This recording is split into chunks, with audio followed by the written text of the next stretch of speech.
Sabihin mo agad. Characteristics. Yan.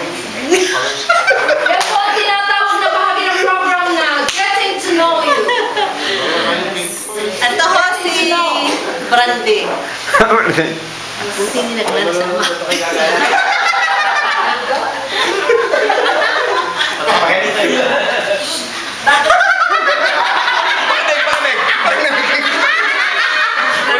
Nagpapasalamat ko ako at nagabayan siya ng kanyang ama. Pinaligtan na. Siya po ay... Ano sasabihin ko? Tagal daw.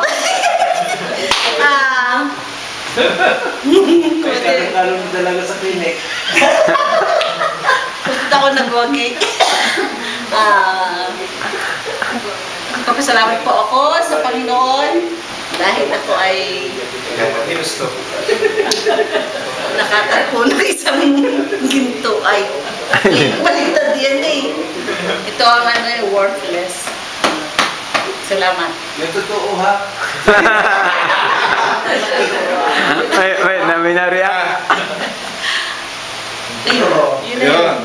Yun na?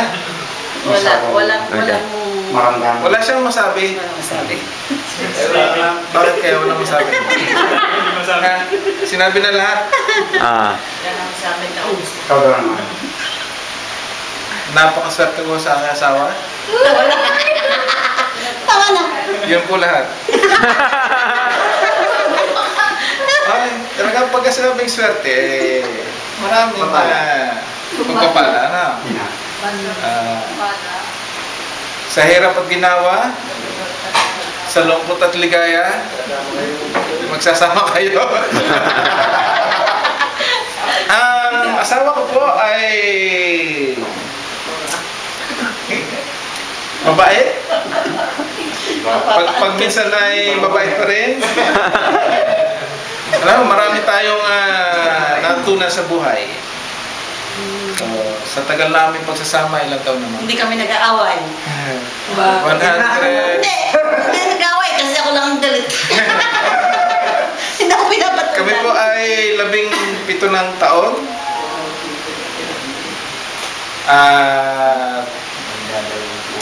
Napakabuti ng Panginoon. Marami ho akong natutunan sa aking asawa. Hindi ho perfect ang aking asawa. Yan. Masasabi ko po. Pero sabi nga ay... And God is in the family. And God is in the family. God makes us perfect. Salamat po sa akin, Bianan. Hindi yung sabi. Pareho kami hindi perfect. So, parang magkatugma ho kami. Pag yung isa ay galit, hindi ako hindi. Pero pag ako galit, siya'y galit din.